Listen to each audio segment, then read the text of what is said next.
Sikretong malupit, pwedeng pabulong. Nakakita yung estudyante na mahabang talo. Fangirl yung title ng palabas, i-recap ko na naman. Ang bida nating si Jane ay isang estudyante. Sumakay siya sa jeep habang pinapanood yung idol niyang artista na si Paolo Abilino. Sobrang uhaw na uhaw siya sa artista. Nagawa niya pang mag-cutting. Tapos iwanan mga agrupo niya sa report para lang makapunta sa mall show ni Paolo at ni Bea Alonzo kasi mayroon silang bagong pelikula. Habang kumakanta si Paolo, sa dinami-daming tao, yung bida lang natin yung kinindatan. Pero yun din inakala nung katabi niya. Kaya pinag-awayan pa nila kung sino ba talaga yung kinindatan. Ako yung kinindatan niya. Hindi! Ako yung shut the fuck! Sobrang uhaw na yung bida natin kay Paolo. Kaya nauna na siya sa likod ng pick-up, nasasakyan din ng artista. Tuwan-tuwa yung bida natin, not knowing na kung saan siya papunta. Pero okay lang, kasama niya naman si Paolo eh. Ngayon sa scene na to, ang pinaka-highlight ng palabas. Umalis sa sasakyan si Paolo para umihi. Kaya ginamit ni Jane yung opportunity para picturean yung talong. Siyempre binalita niya kaagad yung tea. Bakla! Nakita ko uti ni Paolo, ang laki! Wow! Sa sobrang uhaw ni Jane, daig niya pa yung mga bata sa Africa. Maya-maya nakatulog yung bida natin. Tapos nagising siya sa tapat ng bahay ni Paolo na mukhang haunted house. Sa uhaw ni Jane, nagawa niyang umakyat sa gate. Tapos pagpasok niya, nakita niya si Paolo na may kakaibang tato. Tinawag niya yung artista. Paolo? Putang ina, sino ka?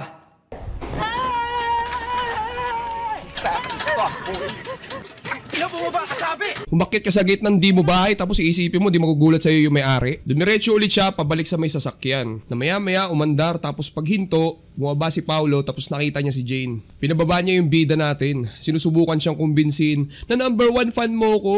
Tapos nireplyan siya ni Paolo na Kinagago, pakyo ka. Sinabi ni Jane na napanood niya lahat ng mga palabas ni Paolo na maraming beses. Tapos sabi niya, willing ako umabsent sa trigonometry exam para mapanood ko yung latest yung movie ni Bea Alonzo.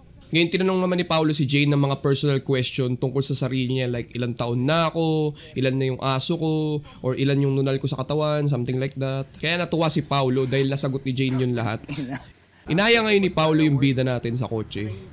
Nag-usap na naman ulit sila tungkol sa bakit mo ba ako idol? Marami naman mas gwapo sa akin. Kayo po yung pinakagwapo sa kanila eh. Tapos kayo po yung pinakamagaling humalik. Tangina, saan naman galing yan? Kay Bea. Tapos nireply ni Paolo, Ina, hindi ka lang bata, hinalikan na kita eh. what? Hindi na po ako bata. Landi ang pot. Balik sa bahay ng artista. Ginagamot si Jane ni Paolo habang ini-imagine na parang nasa isang pelikula siya. Bigla niyang tinawag si Paolo na babe. Anong babe? Sinabihan na siyang matulog pero mas pinili niyang lapitan si Paolo habang tulog. Kinuha niya na yung chance para kumuha ng selfie kasama yung artista. Pero biglang nagising. Nag-inuman silang dalawa tapos nag-usap na naman tungkol sa mga buhay nila tulad ng pagiging minor nitong bida natin tapos kung gaano ka-alcoholic tong artista. Pumayag na si Paolo makipag-selfie tapos sumayaw. Parang unti-unti na silang nagiging komportable sa isa't isa. Kaso mukha na sobrahan. Bro, 16 years old. Bumalik na si Jane sa kwarto.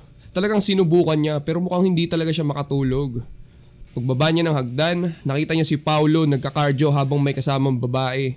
Kaya bumalik na lang talaga siya sa kwarto ulit para magpahinga. Next day, di siya makapaniwala sa mga nakita niya. Kaya humiga siya sa sahig kung saan may milagrong nangyari nung gabi. Nag-almusal silang dalawa. Sinabi ni Paolo na ihahatid niya na si Jane. Sa biyahe, may nakita silang mag-asawa sa tabi ng tricycle. Tapos maya-maya, biglang nagsisisigaw si Paolo habang sinasabi kay Jane na sabayan mo ko. Pero nalilito lang si Jane sa nangyayari. Turns out, yun pala yung babae na kasama ni Paolo nung gabi. At meron pala yung pamilya. Nagkaroon sila ng argument. Huwag ka raw makialam, girlfriend ba kita? Kaya nag-breakdown si Jane. Naglabasan sila ng sama ng loob tungkol sa mga hinanakit nila sa buhay. May anak pala si Paolo sa babae niya nung gabi. Pero di alam nung asawa. Si Jane naman, hiwalay din yung magulang, kaya pareha silang relate. Naging okay na silang dalawa, tapos bumalik na ulit sila sa bahay ni Paolo sa may tabing pool. Tuloy pa rin sila sa pag-uusap, habang humihits ng malunggay. Sa sobrang uhaw ni Jane, tinungga niya yung beer, tapos nag-swimming sa maduming tubig. Pag-ahon ni Jane, bumalik na sila sa bahay, nagtitigan lang silang dalawa. Pagtapos ng mga nangyari, na-attach na si Jane, kasi akala niya mahal siya ni Paolo dahil sa ginawa nila. Ngayon, inutusan si Jane bumili sa labas. Tapos bigla niya nakasalubong yung babaeng kasama ni Paolo na nagmamadali. Kaya nung pagbalik ni Jane, nag-aaway na yung dalawa. Maya-maya kinuha ni Paulo yung anak niya kasama si Jane. Nagmaneho sila paalis. Nakita nung asawa ng babae na nasa loob ng sasakyan yung bata. Sinubukan ni Jane pigilan si Paulo, pero talagang nababaliw na siya. Kaya wala nang choice si Jane kundi bumaba kasama yung bata habang naandar yung sasakyan. Kinagabihan, nakasakay na din ang bus si Jane. Nang makarating siya sa bahay nila, nakakuha siya ng mga masasakit na salita galing sa stepdad niya. Pinapakita kung gaano ka-toxic sa loob ng bahay. Natapos ang palabas na may hawak na yosi ang bida.